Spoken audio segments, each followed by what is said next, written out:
Oke semua, halo, selamat datang di channel gua. Kenalin, nama gua Zidane. Dan kali ini gua pengen bikin ya podcast lah ya, podcast kecil-kecilan lah ya, buat ya isi waktu luang, terus mungkin sharing-sharing, ya curhat-curhat gitulah, karena ada medianya juga lah ya, YouTube. Oke, ya. Jadi itulah alasan gue bikin podcast ya, karena gue di rumah nggak tahu mau ngapain. Terus ya udah akhirnya bikin podcast. Terus gue juga ada ya unek-unek lah, bukan unek-unek sih, tapi kayak ada sesuatu pembahasan yang kayaknya enak dibahas gitu loh. Oke, jadi ya itulah kenapa gue bikin podcast. Gue kali ini pengen bahas sesuatu yang sebenarnya udah banyak dibahas di internet, dan mesti kalian udah tahu ini udah banyak banget. Tapi tetap menurut gue ini tetap menarik sih, karena kayaknya semua orang mesti mengalami hal ini gitu loh.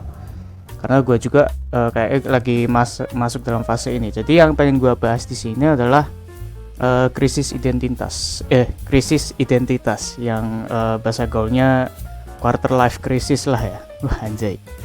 Jadi tapi sebelum gue mulai, gue pengen ngasih disclaimer. Kalau sebenarnya gue cuman orang biasa, gue bukan apa-apa. Gue di sini cuman pengen membahas sesuatu yang menarik menurut gue. Jadi gue di sini dapat informasi referensi itu dari internet maupun ya buku yang gue baca lah ya. Jadi ya gitu. Oke, jadi sorry kalau misal ada ada informasi yang mungkin kurang lengkap maupun pembahasan yang masih ngawur gitu ya. Jadi ya sorry ya, gue minta maaf. Dan kalau ngomongnya masih belepotan juga. Jadi ya oke, kita langsung aja ke pembahasannya. Jadi quarter life crisis ini yang menurut gue yang gue dapat dari internet, dari surabaya.jawapost.com. Quarter life crisis adalah istilah yang digunakan untuk menggambarkan sebuah periode untuk dalam kehidupan yang membuat seseorang di usia quarter sering merasa ragu, cemas, dan bingung dengan tujuan hidupnya. Jadi ya umum sih, ini kejadian yang umum sih, dan menurut gue ini mesti semua orang akan melalui yang namanya krisis identitas ini, yang dimana nanti lu akan ya ragu, cemas, dan bingung lu mau arahnya kemana. Dan itu hal yang biasa memang ya. Dan menurut riset yang gue baca di sini, rata-rata ya umur dari 25 sampai 30 tahun. Tapi ya itu nggak valid sih ya. Maksudnya mungkin usia 18 yang habis baru lulus SMA, SMK itu kan juga mungkin ada juga yang masuk ke dalam fase ini gitu loh. Jadi nggak legit, nggak mesti dalam usia 25 gitu loh. Nah, biasanya kondisi ini akan membuat seseorang menyadari bahwa ada sesuatu hal yang harus diubah dalam hidup. Namun kita tidak tahu apa yang dan bagaimana cara untuk memulainya. Nah, jadi kayak kita ini bingung gitu loh, kayak kita semisal lagi merintis karir atau masih mencari jati diri. Sebulan pengen jadi desainer, terus akhirnya nggak jadi lagi, terus sebulan lagi jadi apa namanya ya, tukang kerajinan.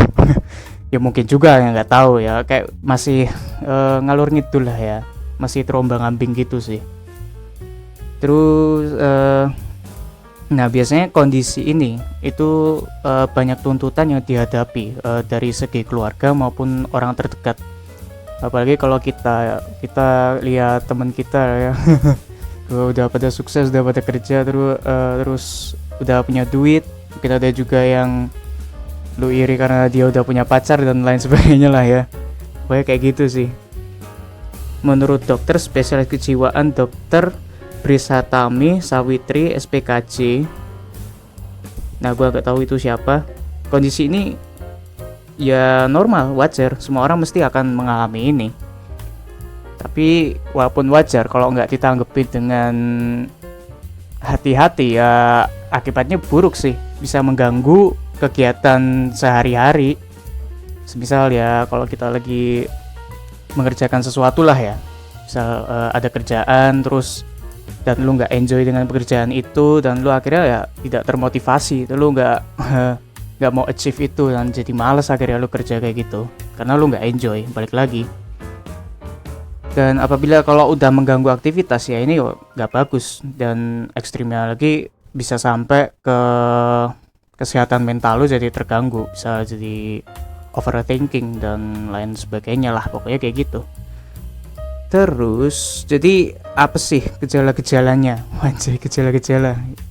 Jadi apa sih gejala-gejalanya kalau kita ini udah masuk ke dalam fase quarter life crisis atau krisis identitas ini?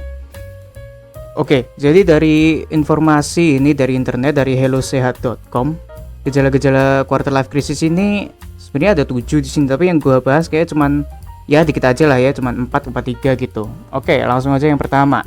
Yang pertama adalah mulai mempertanyakan hidup. Pertanyaan ini sering muncul terkait kehidupan Anda, adalah salah satu gejala awal yang sering disepelekan karena terkadang fase ini adalah hal yang wajar terjadi. Oleh karena itu, jika sudah sering mempertanyakan diri sendiri, bisa jadi Anda sedang menghadapi krisis seperempat abad atau ya krisis identitas ini. Ya semisal yang gua tangkap di sini lah ya, udah mulai mempertanyakan hidup. Semisal kita habis lulus sekolah lah, SMA, SMK, terus habis lulus kuliah gitu, dan masih nggak tahu mau kemana, dan lu akhirnya bertanya pada diri sendiri, gue ini ngapain sih? Apakah gue jadi sampah masyarakat doang, nggak ngapa-ngapain? Apalagi lagi pandemi corona lagi kan ya kan? Udah tanya-tanya, gue ngapain sih? Apakah gue sekolah worth it? Apakah gue kuliah worth it? Dan sebagainya, dan lu mempertanyakan itu terus, ya itu nggak bagus. Jadi ya begitulah. Oke, kita langsung aja. Yang poin kedua, merasa hanya jalan di tempat. Selalu merasa terjebak dalam situasi apapun, atau Anda merasa hidup tidak berjalan sesuai dengan harapan, bahkan usaha yang telah Anda lakukan, mungkin itu tandanya Anda mengalami quarter life crisis. Jadi yang gue dapat di sini, yang poin kedua ini, kalau kita misal lagi merintis karir lah ya, lagi pengen memulai sesuatu, dan lu misal udah melakukan itu secara bertahun-tahun atau ya bisa dibilang udah lama lah ya, tapi nggak dapet effort yang besar gitu loh dari apa yang lu lakukan, dan di situ lu bisa ya kayak merasa jalan di tempat. Gua ngapain sih? Apakah yang gua pilih ini bener? Kok kayaknya gini-gini doang, nggak dapet effort yang gua dapet dan tidak seperti yang gua bayangkan. Ya di situ ya yang namanya jalan di tempat. Ya tapi itu ya biasa sih, ya biasa terjadi. Mungkin ya orang-orang sukses juga gue lihat-lihat juga kayak gitu, mungkin pernah merasa yang namanya jalan di tempat, tapi mereka tahu bahwa mereka tetap yakin bahwa mereka itu bisa gitu loh. Langsung ke poin yang ketiga, yaitu kurang motivasi. Jika Anda merasa tidak bersemangat dalam melakukan aktivitas apapun seperti bekerja atau sekedar melakukan hobi, bisa saja Anda sedang mengalami quarter life crisis.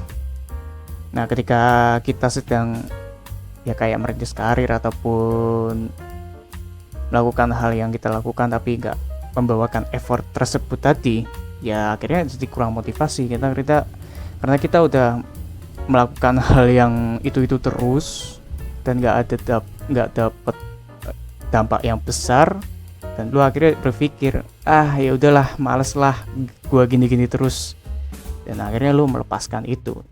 Dan lu jadi nggak fokus lagi ke tujuan lu lagi gitu, dan itulah yang namanya kurang motivasi. Oke, langsung aja ke poinnya keempat, bingung memilih keluar dari zona nyaman atau tidak. Anda bosan dengan pekerjaan yang itu saja tapi takut untuk keluar dari zona nyaman tersebut.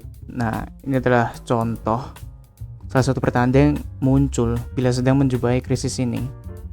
Kita kadang ada kejadian yang kayak gini, kita udah enak, semisal udah enak kerja di kantor ya kan, per bulan di gaji dan pekerjaannya cuma itu aja. Tapi di sisi lain lu berpikir bahwa kalau lu keluar dari tempat kerja itu dan membuka sebuah usaha, lu pengen jadi pengusaha gitu, mungkin bisa dapet duitnya lebih banyak gitu loh. Tapi di situ lo berpikir lagi, kalau gue keluar dari tempat kerja, gue mulai dari nol lagi.